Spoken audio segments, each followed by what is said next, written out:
चारों देश दुनिया में, भारत में, हर एक कोने में झंडोत्तोलन करके एक नई संदेश और सीख देने का प्रयास की जा रही है हमारे गवर्नमेंट के द्वारा, हमारे पीएम के द्वारा। वो काफ़ी सराहनीय है।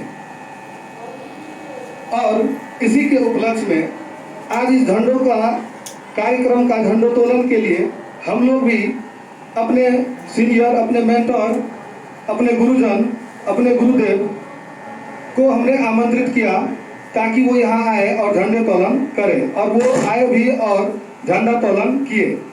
अभी थोड़ी देर में हम उनके मुख से बहुत सारी बातें सुनेंगे और इन्हीं के कहने पर हमने एक छोटी सी टेस्ट ऑर्गेनाइजेशन किए थे जिसका रिजल्ट आप लोगों को दिया जाएगा।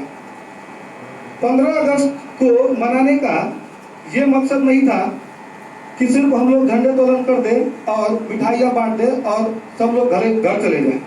हमारा ये मोटिव था कि आज बच्चे कुछ ना कुछ यहाँ से जरूर सीख के जाए, खास करके वो बच्चे जो 9, 10, 11, 12 में है, उन्हें ये चीज़ सीखना बहुत ही आवश्यक है। अगर आप देखें तो हमारा देश 1947 में आज़ाद हो गया है, लेकिन अगर अब तक हम देखें तो हमारा देश को जिस ऊंचाइयों पर छू लेना चाहिए था वहाँ नहीं है। भले ही हम अंतर्राष्ट्रीय मुद्दों को इतने सारे बढ़ावा दे रहे हैं और हमारे घर के भीतर ही बहुत सारी परेशानी है, तो कुछ परेशानियां हैं और जिसको बदलने के लिए लाखों प्रयत्न किए जा रहे हैं और बहरहाल ये प्रयत्न में काफ़ी कुछ सुधार भी देखने को मिल रहा है। लेकिन सबसे बड़ी जो बाधा उत्पन्न हो रही है वो बाधा कहीं ना कहीं तो शिक्षा के अभाव में ही हो रही है और लोगों की सजगता कम होने के वजह से ही हो रही है। तो इसी के उपलक्ष्य में थोड़ी सी इस पर बात की जाए और बच्चों को समझाया जाए कि आखिर हम लोग कहाँ पीछे हो रहे हैं। जब हम लोग भी अब भारी मात्रा में लोग पढ़ाई की तरफ मूव ऑन कर रहे हैं, इसके बावजूद भी कहीं ना कहीं हम लोग पीछे हो रहे हैं। आखिर क्या वजह है, आखिर कहाँ हमसे त्रुटि हो रही है? इन सारी समस्याओं का हल ढूंढना ही हमारा काम है, क्योंकि हम लोग जिस सेक्टर में है, जिस एजुकेशन फील्ड में है, तो हमारा दायित्व बनता है कि हम इसमें 100% अपनी सहभागिता को रखें। और ये 100% सहभागिता हमने अपने गुरुजन से ही सीखा है। एक बार जोरदार ताली बजाएंगे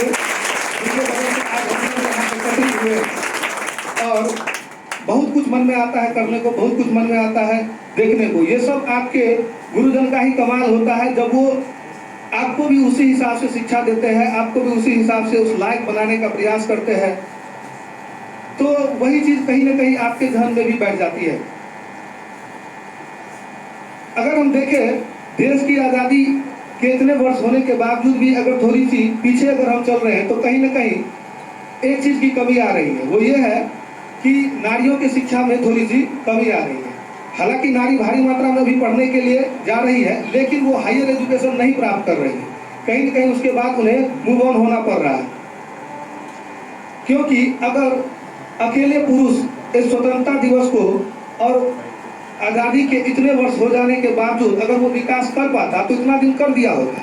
तो कहीं ना कहीं हमें इससे ये सीख मिल रहा है कि जब तक महिलाएं भी 50% योगदान इस देश को विकासशील बनाने में, विकसित बनाने में नहीं करेंगे, तब तक कहीं ना कहीं हम लोग पीछे ही रहेंगे। क्योंकि पुरुषों ने तो 1947 से ही इसे आज़ादी को अपने हाथों में लेकर, सारी बागडोर हाथों में लेकर करते आए हैं, लेकिन कहीं ना कहीं हम लोग पीछे होते रहे हैं।